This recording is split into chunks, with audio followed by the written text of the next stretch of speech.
Tito, capítulo 2, versículo 2, diz assim a palavra de Deus: os velhos sejam sóbrios, graves, prudentes, sãos na fé, no amor e na paciência. Pai, graça te damos pela tua palavra. Nos dá, Senhor, sabedoria e entendimento para que possamos entender o que estaremos estudando nessa noite. Que o teu nome seja glorificado, que o Senhor nos ensine, Senhor, a sermos crentes, fiéis e verdadeiros. Que o teu nome seja exaltado. É o que te pedimos humildemente em nome do Senhor Jesus. Amém. Muito bem, nós estamos aí na quarta parte desta mensagem, capítulo 2. A doutrina reta leva uma vida reta e sadia. E nós temos aprendido aqui com o apóstolo Paulo, nesse versículo 2, muitas coisas interessantes.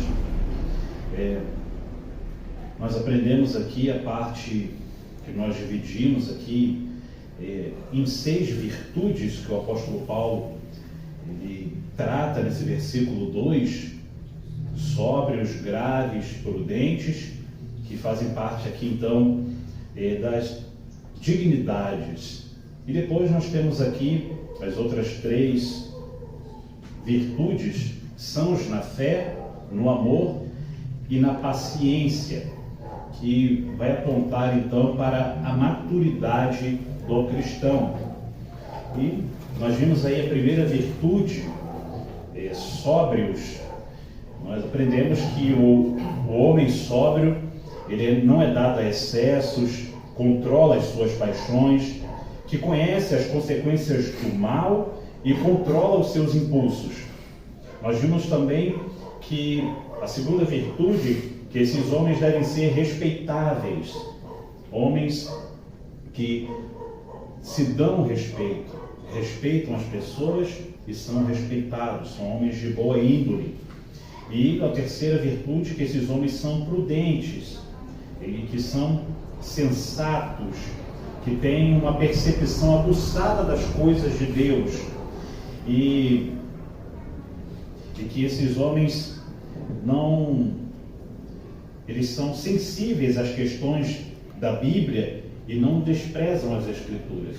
É o que nós aprendemos nas ministrações passadas, e que eles não ignoram os alertas da palavra de Deus, e que conseguem distinguir o verdadeiro ensino do falso ensino, conseguem distinguir a prática cristã da prática mundana, e pensam de maneira reta e não negociam os seus princípios, e que também eles seguem o que a Bíblia diz e não o que o seu coração corrompido diz, e que por causa disso eles valorizam mais as pessoas do que as coisas.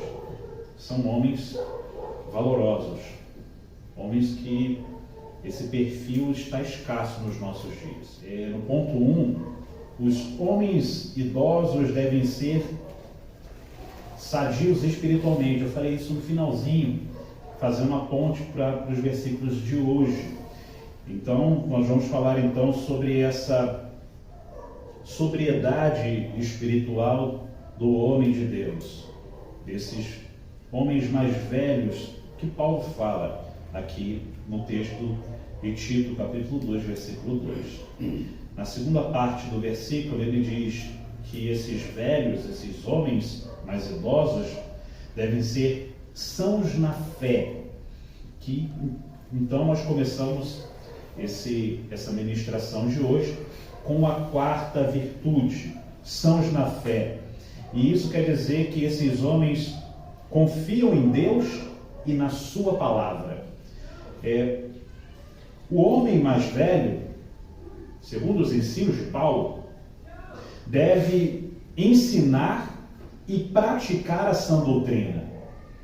Ele deve ensinar diligentemente a palavra. E essa palavra diligente quer dizer com zelo e cuidado. Isso quer dizer, então, que o homem de Deus, ele deve ensinar a palavra de Deus com zelo, com cuidado, com cautela, porque uma má interpretação das Escrituras pode levar uma pessoa à ruína. Uma má interpretação das Escrituras pode levar as pessoas ao erro e a práticas antibíblicas, a superstições, ao sincretismo religioso. E nós devemos tomar muito cuidado com isso. No Salmo 119, versículo 105, vai dizer assim: lâmpada para os meus pés é a tua palavra e luz para o meu caminho. E isso quer dizer que as Escrituras fornecem o discernimento necessário para guiar os justos, para guiar os crentes, os santos, neste mundo tenebroso, para que eles não tropecem nas trevas. A Bíblia, ela nos dá, então, um norte para que possamos caminhar neste mundo tenebroso. Na Bíblia, nós não temos nenhum mandamento dizendo que seríamos guiados por sonhos, visões e revelações. Nós somos guiados pela palavra de Deus e não por essas coisas. Essas coisas tiveram o seu momento na história do plano da salvação. Porém, esse período passou, ficou no passado. Em Provérbios, capítulo 29, versículo 18, está escrito assim: não havendo profecia, o povo perece, porém, o que guarda a lei, ou seja, a instrução, esse é bem-aventurado. E as pessoas, nos dias de hoje, ficam só com a primeira parte do versículo. Elas se agarram somente à primeira parte do versículo. Não havendo profecia, o povo perece. E elas criam uma doutrina em cima desse versículo, fazem uma interpretação errada e dizem que hoje, nos nossos dias, é necessário que tenha profetas profetizando, porque se não tiver profeta, o povo se corrompe. Não é isso que o texto bíblico quer dizer. O texto bíblico, ele aponta para a lei, para a instrução. Perceba, não havendo profecia, o povo perece. Porém, o que guarda a lei, esse é bem-aventurado.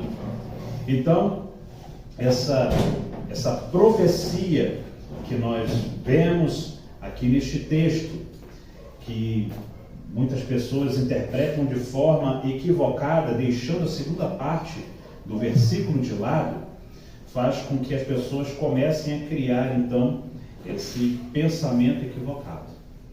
E o que é a profecia? A profecia é uma mensagem que vem de Deus e que revela os pensamentos e a vontade de Deus. Em Hebreus, capítulo 1, versículo 1, está escrito assim: havendo Deus antigamente falado muitas vezes e de muitas maneiras aos pais pelos profetas, a nós nos falou nesses últimos dias pelo Filho. Em Oséias 4:6 vai dizer assim: o meu povo foi destruído porque lhe faltou o conhecimento. Porque tu rejeitaste o conhecimento, também eu te rejeitarei, para que não sejas sacerdote diante de mim. E visto que te esquecestes da lei do teu Deus, também eu me esquecerei dos teus filhos. Esses dois versículos aqui apontam que Deus usou profetas e que em Hebreus aqui vai dizer que antigamente Deus falou de diversas formas, de diversas maneiras pelos profetas, mas nesses últimos dias Deus falou através do Filho, através de Jesus Cristo, e as suas palavras foram registradas na Bíblia. E agora a paz de Deus, através da pregação do Evangelho, ela vai nos dar o norte para que nós possamos andar neste mundo tenebroso. As palavras de Jesus foram registradas. E em Oséias, capítulo 4, versículo 6, vai apontar então que aqueles que desprezam a lei de Deus, está aqui registrada, essas pessoas serão rejeitadas por Deus. Assim como elas rejeitam as Escrituras, Deus também as rejeitará. Isso quer dizer que a nação passaria por um severo julgamento por desprezar o conhecimento da aliança, por desprezar as promessas de Deus. O conhecimento de Deus era inseparável da lei de Deus. Nós só podemos conhecer a Deus através das Escrituras. Quem não conhece as Escrituras, não conhece a Deus. Então ele terá uma prática contrária ao da Bíblia. Terá uma prática que não condiz com as Escrituras, mas com a invenção dos homens. Os sacerdotes, no tempo de Oséias, seriam castigados por negligenciar a sua responsabilidade de ensinar a lei de Deus. E as futuras gerações seriam castigadas também por ignorar e esquecer a lei de Deus. O sacerdote seria castigado por não ensinar e os jovens por não buscarem o ensino. E isso é muito importante que nós estejamos a par dessas coisas. É importante que nós aprendamos isso. Porque se nós não temos o ensino das Escrituras, nós aprenderemos coisas que desagradam a Deus, que desonram a Deus, que distanciam o homem de Deus. E é importante que o homem de Deus, o homem mais velho na igreja, ele é um homem com uma fé sadia. E essa fé sadia, ela vem das Escrituras e não da tradição nem da invenção dos homens. Em Romanos capítulo 10, versículo 17, o apóstolo Paulo fala o seguinte: de sorte que a fé é pelo ouvir, e o ouvir pela palavra de Deus. Isso quer dizer que a fé é manifestada através da pregação da palavra. Por isso é importante a pregação das Escrituras. Por isso é importante nós aprendermos a Bíblia e termos essa fé sadia, saudável.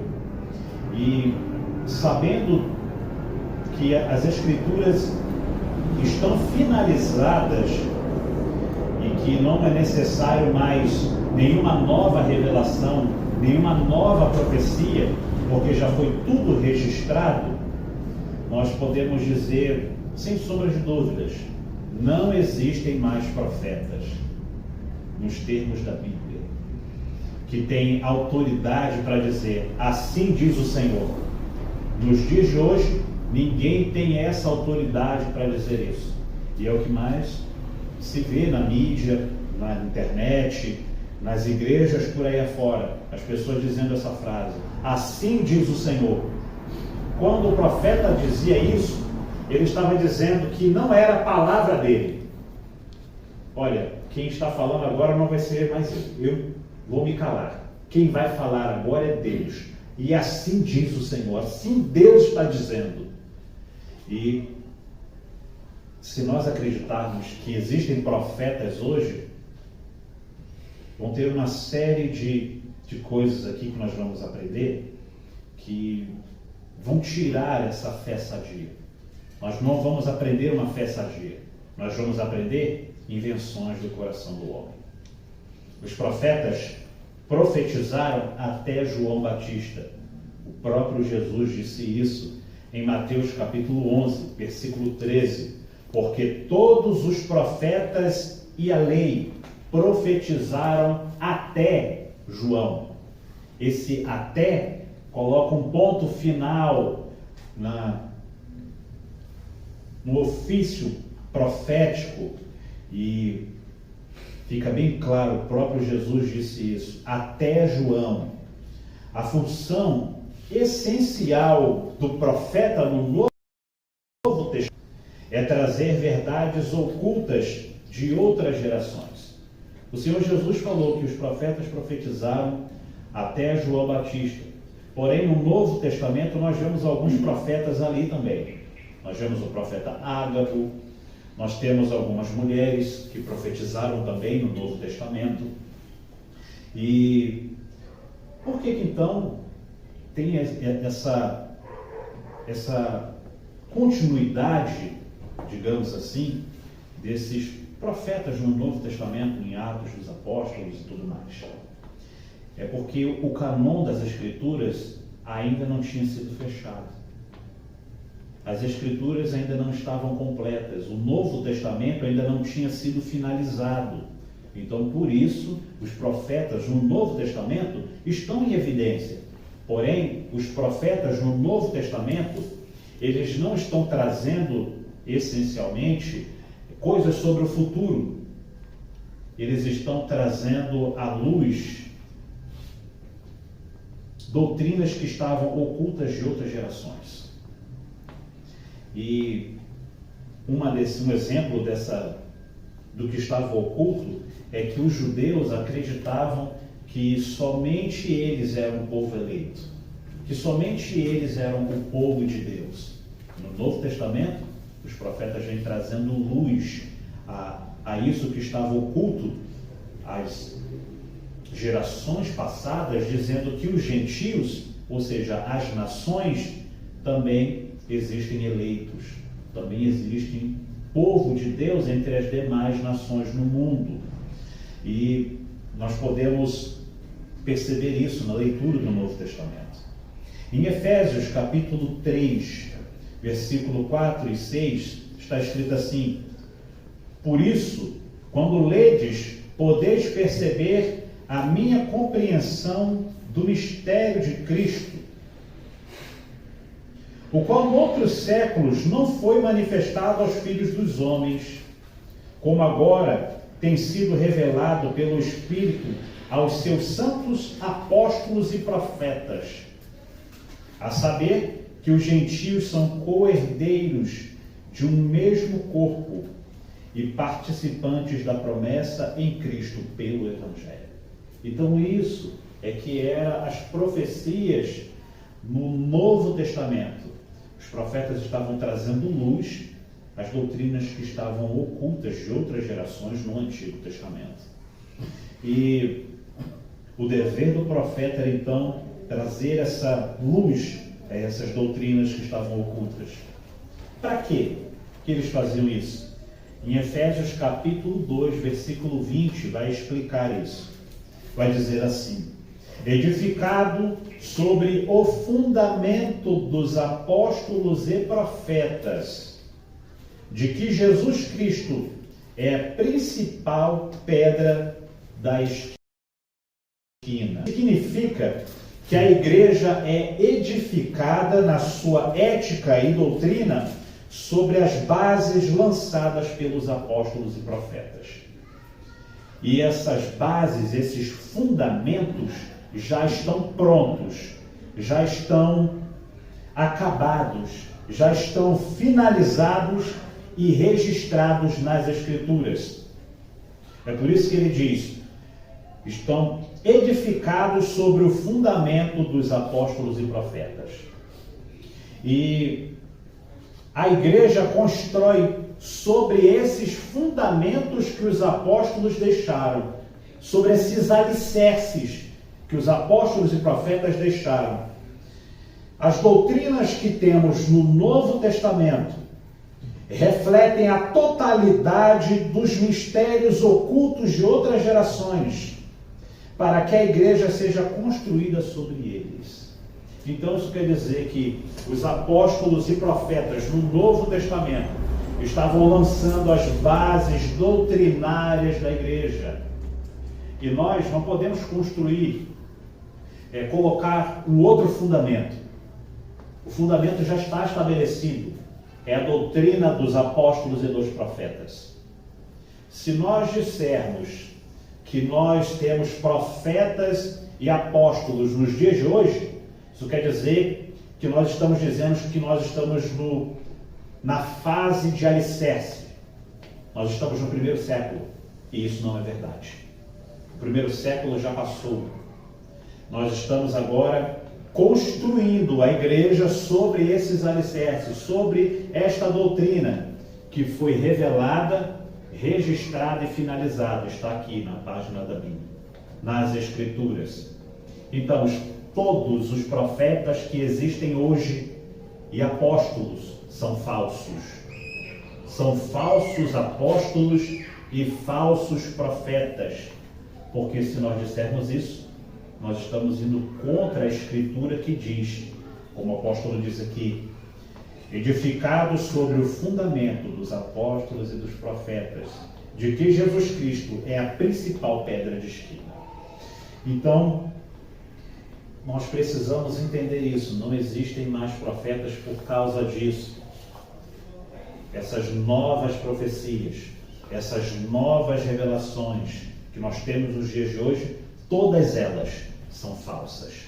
Nós temos aí a profetisa Ellen White, a profetisa que é uma das fundadoras da seita adventista do sétimo dia. É uma falsa profetisa. Ela não viveu no primeiro século, junto com os apóstolos.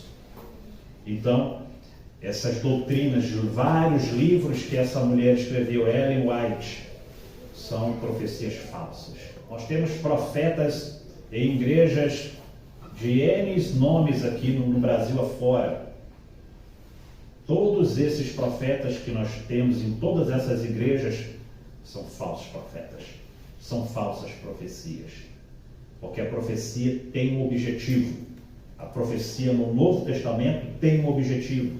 Não é revelar o futuro, não é revelar com quem você vai casar, não é revelar o emprego que você vai, a faculdade que você vai fazer, não é isso. O Novo Testamento está trazendo luz, doutrina que estava oculta.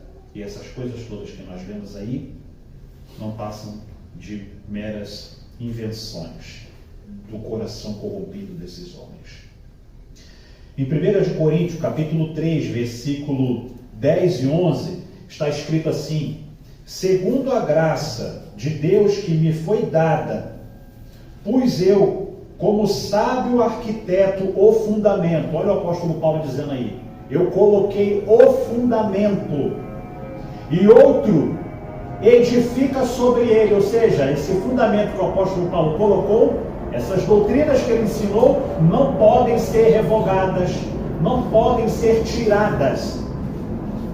Eu construo sobre o alicerce que o apóstolo Paulo edificou. E ele prossegue dizendo: e outro edifica sobre ele, mas veja cada um como edifica sobre ele, porque ninguém pode pôr outro fundamento além do que já está posto, o qual é Jesus Cristo. Ninguém pode colocar outro fundamento. Essa fase de apóstolos e profetas passou. Ficou no passado. Não existem mais. Hoje nós temos aí apóstolos em todos os lugares e profetas. Como disse, todos falsos. Não entender isso que o apóstolo Paulo falou, isso quer dizer que nós podemos ter doutrinas, revelações vindo, novas revelações vindo por aí. E isso é um perigo. Isso quer dizer que a Bíblia ainda está sendo escrita, que a Bíblia não foi finalizada. É por isso que nós precisamos combater essas heresias. Em 1 Coríntios 4, 6, está escrito assim: e eu, irmãos, apliquei estas coisas por semelhança a mim e a Apolo, por amor de vós, para que em nós, os apóstolos, e o apóstolo Paulo e Apolo, e em nós aprendais a não ir além do que está escrito. O apóstolo Paulo deixa bem claro aqui: olha, eu estou aplicando isso a mim e a Apolo, para que vocês possam aprender com a nossa prática, com o nosso exemplo, a não ir além do que está escrito. E hoje nós vemos então várias profecias, ensinamentos e doutrinas que vão além das Escrituras, além da Bíblia. E quem faz isso está indo contra o que a própria Bíblia está dizendo. Não vá além do que está escrito. Nós, como cristãos, devemos viver baseado no que a Bíblia diz, e não o que a invenção dos homens dizem, que a tradição dos homens dizem. Eu publiquei lá no Facebook da igreja um texto fiz uma imagem, fiz uma arte gráfica e coloquei esse versículo, não vá além das Escrituras. E eu fiz um textinho e eu coloquei lá no Facebook da igreja, e eu trouxe aqui esse texto e eu escrevi assim: não precisamos de nenhum sonho, visão, revelação ou modismo que vá além do que está escrito. A Bíblia é suficiente para suprir a nossa necessidade espiritual e saciar a nossa sede por Deus. Não precisamos que ninguém nos diga assim diz o Senhor, e nos conte uma fábula inventada nos devaneios de uma mente influenciada por um coração corrompido pelo pecado. Pois nas páginas da Sagrada Escritura encontramos a revelação especial e final de Deus, que é Jesus Cristo, o Salvador do mundo. O autor deste livro sagrado é um Deus santo e perfeito, e por conta disso, a sua palavra não falha, não erra, está completa. Nada pode ser acrescentado à Bíblia, pois ela é a autoridade final e a palavra final de Deus. Não precisamos de apóstolos e profetas hoje, porque nós temos a Bíblia. E isso é uma das marcas do homem de Deus que tem uma fé sadia. A fé sadia é uma fé baseada na Escritura. Não é uma fé baseada nas invenções dos homens, nas mentiras dos homens ou na tradição dos homens. Um homem de fé sadia, ele tem somente a Bíblia como a sua única regra de fé e de prática. E ele busca então praticar as Escrituras todos os dias. É através das Escrituras que nós somos moldados, que nós somos lapidados, que nós somos corrigidos, que nós somos edificados. E por isso nós precisamos nos agarrar à palavra de Deus, e somente a Bíblia, e não ir além do que está escrito. Porque se nós formos além do que a Bíblia diz, nós estaremos entrando em um mundo tenebroso. O salmista deixa bem claro, no Salmo 119, versículo 105, lâmpada para os meus pés é a tua palavra. Se nós nos distanciarmos da palavra de Deus, deixarmos a palavra de Deus de lado e acreditarmos nas invenções dos homens, nós estaremos vivendo uma fé falsa, uma fé mentirosa e que não tem poder de salvação. A única fé verdadeira é a fé que emana das Escrituras. É por isso que Paulo diz: a fé vem pelo ouvir, e o ouvir da palavra de Deus. A fé não vem por sonhos, a fé não vem por revelações, a fé não vem por qualquer outra coisa. A fé vem pela palavra de Deus. Se nós não ouvirmos a palavra de Deus, então não teremos uma fé genuína, não teremos uma fé que salva, teremos uma fé morta. E é por isso que Paulo ensina a Tito, através desses versículos que nós acabamos de ler,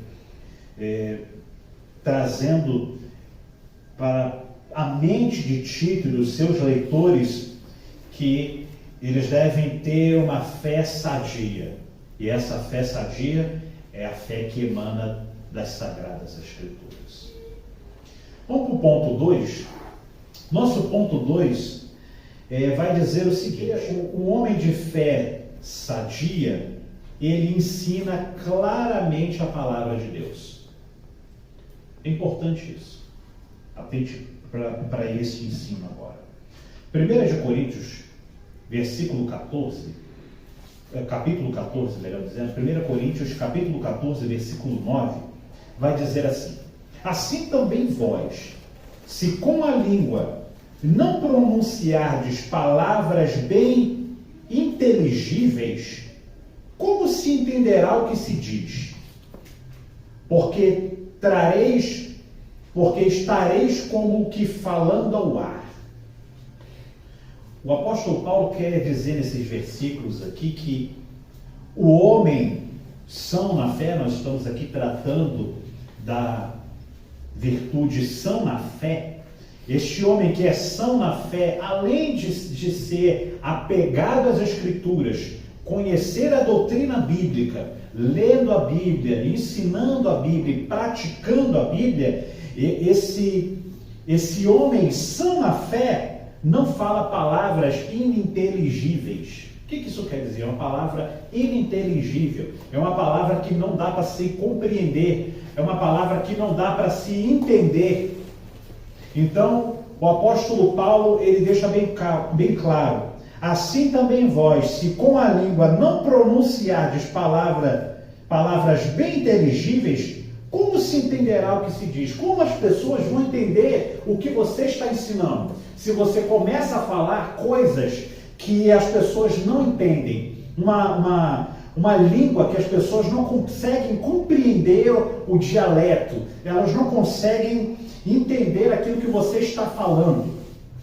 E aí nós entramos aqui num ponto que muita gente tem dúvida, que é o dom de línguas. O dom de línguas é um dom que ele está nos nossos dias como o dom de profecia. Nós já vimos que não existem mais profetas e nem apóstolos, e que esse dom de profecia ficou no tempo deles. Não existe mais esse dom de profecia, porque todo dom tem uma função. A função da profecia é trazer doutrinas que estavam ocultas na mente de Deus e nos explicar para que nós possamos entender.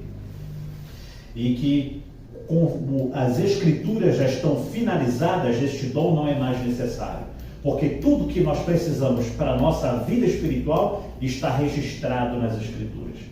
E não tem mais profetas? Existe o dom de línguas nos nossos dias? É o que nós vamos ver agora. O dom de línguas segundo as Escrituras. Nós vamos ver aqui nesse ponto 2, que o homem são na fé que precisa ensinar claramente a palavra de Deus. Se eu falar para vocês aqui frases desconexas, palavras que vocês não entendem, vocês não serão edificados. O primeiro ponto é que o dom de línguas é um dom para a edificação da igreja. Se a igreja não entende o que está sendo falado, ela não está sendo edificada, é o que o apóstolo Paulo disse aqui. Se com a língua não pronunciardes palavras bem inteligíveis, como entenderá o que se diz? Porque estareis falando como se fala ao ar. Está lá falando coisas sem sentido algum. Muito bem. Aonde começa tudo isso? Em Atos capítulo 2. Atos capítulo 2, versículo 1 ao 4. Atos 2, 1 ao 4. Abre aí para você acompanhar comigo. Atos capítulo de número 2. Nós vamos ver ali a primeira manifestação do dom de línguas nas Escrituras. E nós vamos perceber claramente, nitidamente, que o dom de línguas nas Escrituras não é falar palavras que ninguém entende. Atos capítulo 2, versículo 1 ao 4. Diz assim a palavra de Deus: E cumprindo-se o dia de Pentecostes, estavam todos concordemente no mesmo lugar. E de repente, veio do céu um som, como de um vento veemente e impetuoso, e encheu toda a casa em que estavam assentados. E foram vistas por eles línguas repartidas, como que de fogo, as quais pousaram sobre cada um deles. E todos foram cheios do Espírito Santo, e começaram a falar noutras línguas, conforme o Espírito Santo lhes concedia que falassem. Mantenha aí aberto aí em Atos, por gentileza. Que línguas são essas que foram faladas aí pelos apóstolos e os discípulos que estavam reunidos? O que eles estavam falando? Eles estavam reunidos no dia da festa de Pentecostes, todos foram cheios do Espírito Santo e começaram a falar noutras línguas. Que línguas são estas? Nós precisamos entender aí o contexto para entender que línguas foram faladas pelos apóstolos. Atos capítulo 2, você leu do 1 ao 4, agora acompanhe versículos 5 ao 11. Acompanhe comigo. E em Jerusalém estavam habitando judeus, homens religiosos de todas as nações que estão debaixo dos céus. Então, tinham judeus que vinham de várias nações diferentes. E quando aquele som ocorreu, ajuntou-se uma multidão e estava confusa, porque cada um os ouvia falar na sua própria língua. Preste atenção. Eles não estavam falando ali labachúrias, decanto-nébrias. Não era isso que eles estavam falando lá. Eles estavam falando línguas humanas. E as pessoas estavam entendendo o que eles estavam falando. E todos pasmavam e se maravilhavam, dizendo uns aos outros: pois que? Não são galileus todos esses homens que estão falando? Como, pois, ouvimos cada um na nossa própria língua em que somos nascidos? E aí eles começam a dizer: partos, medos e alamitas e os habitantes da Mesopotâmia, Judéia, Capadócia, Ponto e Ásia, e Frígia e Panfilha, Egito e partes da Líbia, junto a Cirene, e forasteiros romanos, tanto judeus como prosélitos, cretenses e árabes. Todos nós temos ouvido em nossa própria língua falar das grandezas de Deus. Em Atos, capítulo 2, versículo 8, os galileus estão falando idioma das nações. Quais são as nações que estão aí? Nós já lemos aqui. São essas nações que são citadas. Cada uma possui o seu idioma. Cada nação aí tem um idioma diferente. Partos, medos, elamitas, habitantes da Mesopotâmia, Judéia, Capadócia, Ponto, Ásia e Frígia, Panfilha, Egito, parte de Cirene, parte da Líbia, junto a Cirene, forasteiros romanos, tanto judeus como prosélitos, cretenses e árabes. O dom de língua era a capacidade sobrenatural que Deus dava às pessoas para falarem um idioma jamais aprendido. Eles não tinham ido para escolas aprender árabe, aprender a língua dos egípcios, aprender a língua dos partos, dos medos, dos elamitas, não. Era uma capacidade sobrenatural de falar um idioma fluentemente sem nunca ter estudado. Ou seja, os apóstolos e discípulos estavam falando idiomas humanos fluentemente, sem nunca ter ido para a escola para estudar esses idiomas. Esse era o dom de línguas bíblico. E qual é a finalidade do dom de línguas? Todos os dons foram dados com um propósito específico. Não existe dom de autoedificação. Eu estou me autoedificando, eu estou falando uma língua que ninguém entende, uma língua estranha. Não existe nas Escrituras. Isso foi uma tradução mal feita. É importante que nós entendamos isso, que não existe um dom de autoedificação. pois os dons foram dados para a edificação da igreja. Todo dom, eu estou agora usando dom de ensino, para edificar a igreja. E quando Paulo fala sobre quem fala em língua edifica a si mesmo, Paulo não está aprovando essa prática de ficar falando em línguas na igreja, sozinho, sem ninguém entender nada. Na verdade, Paulo está reprovando essa prática. Paulo está reprovando quando ele fala isso. E corrigindo para que o dom não seja utilizado na igreja de forma indevida. Paulo está reprovando eles. Quando Paulo fala, olha, quem fala em línguas edifica a si mesmo, sem interpretação. Está falando, mas não está interpretando. Um idioma que as pessoas não entendem e não tem um intérprete. É algo que está sendo falado de forma inútil. Não está trazendo edificação para a igreja.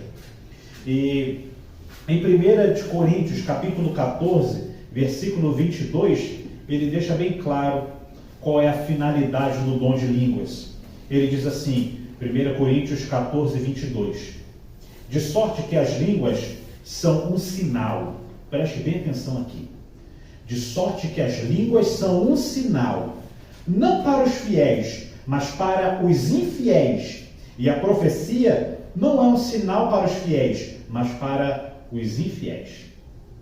Qual é a finalidade do dom de línguas? A finalidade do dom de línguas é um sinal para os incrédulos. Quem são, então, esses incrédulos que Paulo fala? Em 1 Coríntios, capítulo 14, versículo 21, Paulo fala assim, está escrito na lei, por gente de outras línguas e por outros lábios falarei a este povo, e ainda assim não me ouvirão, diz o Senhor. O contexto dessa passagem de 1 Coríntios 14, 21 é que se encontra em Isaías. Paulo, ao falar, está escrito na lei, e falar essas palavras aqui, ele está citando o profeta Isaías. Isaías 28, 11 e 12. Assim por lábios gaguejantes e por outra língua falará a este povo, ao qual disse, este é o descanso, dai descanso ao cansado, e este é o refrigério, porém não quiseram ouvir. Paulo diz que está escrito na lei em 1 Coríntios 14, 21. Porém, o profeta Isaías não é a lei. O profeta Isaías cita a lei. Então, concluímos que citar o profeta Isaías é o mesmo que citar a lei, porque o profeta Isaías também está citando a lei. Então, Paulo cita Isaías e Isaías cita a lei. Então, ambos, Paulo e Isaías, estão citando a lei. O sinal que Paulo está falando está relacionado com a lei. Esse é o primeiro ponto que nós precisamos analisar aqui. Está escrito na lei. Então, Paulo, quando ele fala isso, está escrito na lei, este sinal é direcionado ao povo que está debaixo da lei. Quem é o povo que está debaixo da lei? É o povo judeu. Este é o povo que está debaixo da lei. Concluímos então que os incrédulos que aparecem no texto de 1 Coríntios 14, 21, que essas línguas seriam um sinal para os incrédulos, esses incrédulos são os judeus, e não os incrédulos que entram na igreja no dia de hoje. Não são esses incrédulos que o apóstolo Paulo está falando. Os incrédulos que ele está falando são os judeus, o povo que está debaixo da lei. E de onde o profeta Isaías extraiu o seu argumento? Ele extraiu de Deuteronômio 28, 49. Ele diz assim, o Senhor levantará contra ti uma nação de longe, da extremidade da terra, que voa como águia. Preste atenção. Nação cuja língua não entenderás. Isso quer dizer que Isaías faz uma recapitulação da lei e ele profere uma maldição. Preste bem atenção. O Senhor levantará contra ti uma nação de longe. Isso é uma maldição. E ele está dizendo assim: da extremidade da terra, que voa como águia, uma nação cuja língua não entenderá. Então, essa maldição virá uma nação cuja língua não entenderá. Acompanhe o meu raciocínio. Todas as vezes que o povo de Israel abandonava os estatutos de Deus, a lei de Deus, a lei do Senhor, eles ouviam um outro idioma se aproximando deles. Este era um sinal de juízo de Deus. Então, esse sinal para os incrédulos é o juízo de Deus. As línguas constituem um sinal. Esse é o objetivo. O objetivo do dom de línguas é um sinal para os incrédulos. E que sinal? O sinal do juízo de Deus. Por que o juízo de Deus? Porque os judeus rejeitaram o Messias, rejeitaram o Salvador, mataram o enviado de Deus, o Messias, o Cristo, Jesus. Então, no dia de Pentecostes, em Atos capítulo 2, acontece o sinal de juízo contra os judeus, contra os incrédulos que mataram Jesus. Então, quando os apóstolos e os discípulos estão ali cheios do Espírito Santo e eles começam a falar línguas que de outras nações, aquele povo judeu entendeu. É o juízo de Deus. Esse juízo veio 70 anos depois de Cristo, com a destruição de Jerusalém e do templo de Jerusalém. O Atos capítulo 2 estava anunciando: o juízo de Deus está vindo sobre a nação de Israel, porque vocês rejeitaram Jesus. Esse é o objetivo do dom de línguas. Um dos objetivos do dom de línguas. Quando o povo judeu se distanciava da palavra de Deus, virava as costas para Deus, Deus mandava então uma nação de uma língua diferente que eles não entendiam.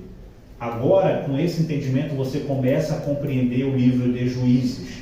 Você vê no livro de Juízes, quando o juiz está vivo, a nação de Israel, o povo está ali junto com Deus firme. Quando o juiz morre, aqueles que estavam ali, o povo de Deus, viram as costas para Deus, para a lei de Deus, e começam a adorar ídolos. E o que Deus faz? Deus envia uma nação diferente, um povo que eles não conhecem, uma língua diferente. Ele envia os filisteus, ele envia os amorreus, ele envia os heveus. Leia o livro de Juízes e você vai perceber isso.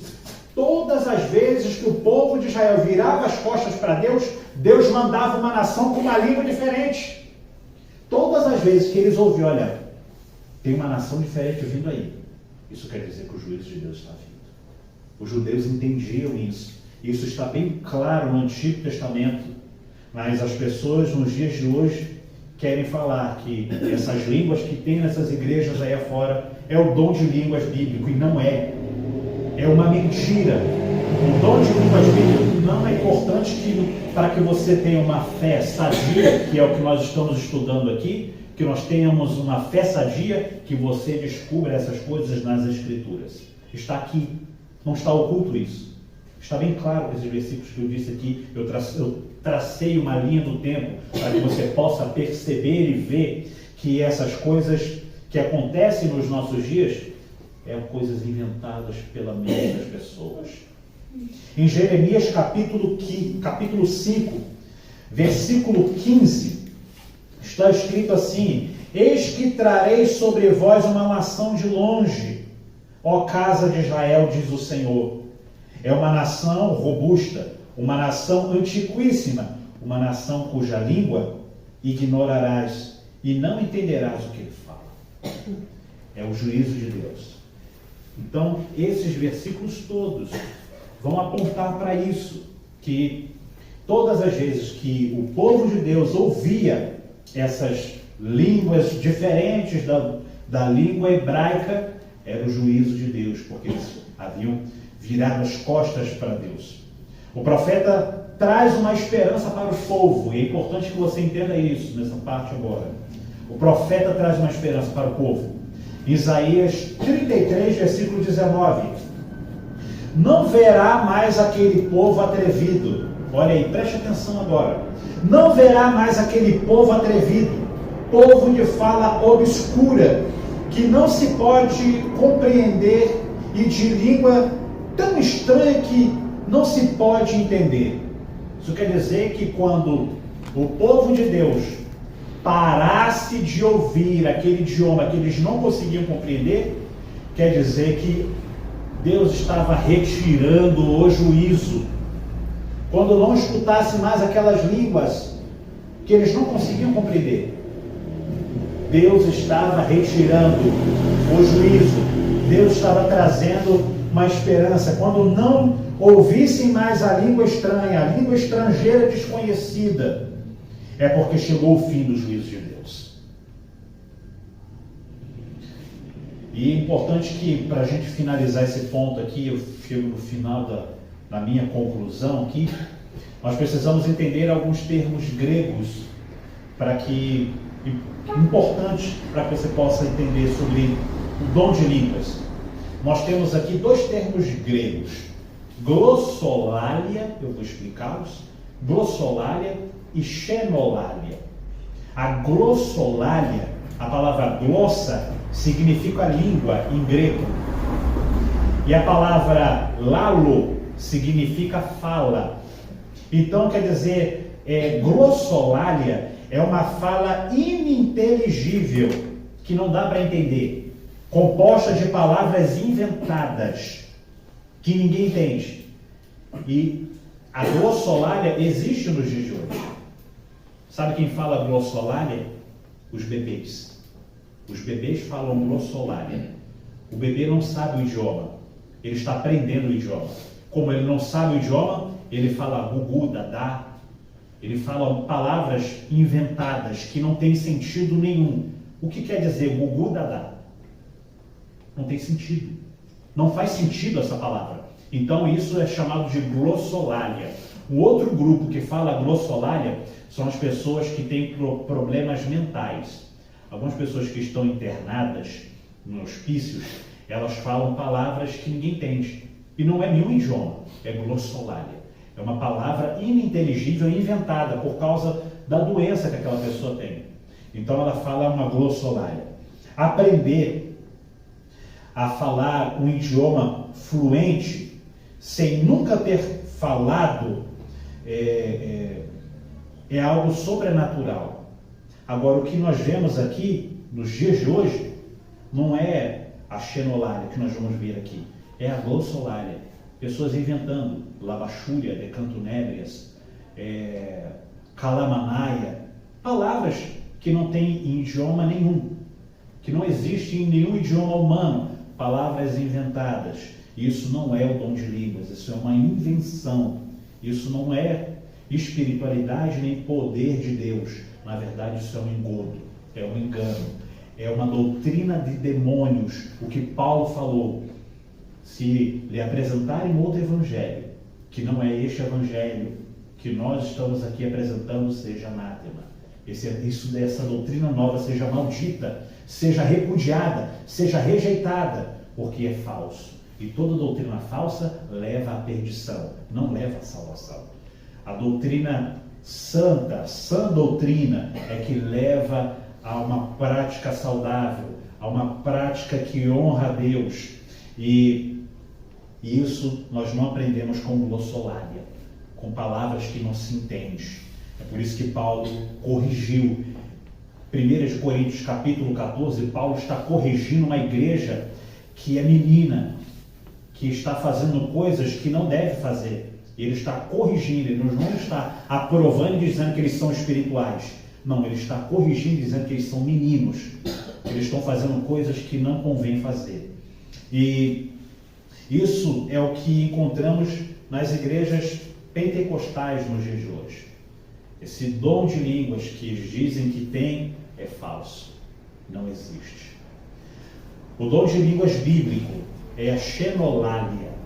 A palavra xeno significa estrangeiro e laila significa fala, ou seja, uma fala estrangeira. É um estrangeiro, como o inglês, o francês, o alemão nos nossos dias. Então, se alguém for falar um dom de línguas nos nossos dias, é alguém que está falando inglês fluentemente, sem nunca ter estudado inglês, ou ter ido para uma escola de inglês, ou ter ido para os Estados Unidos, ou algum país que fala inglês. E essa pessoa fala fluentemente o idioma, sem errar uma palavra.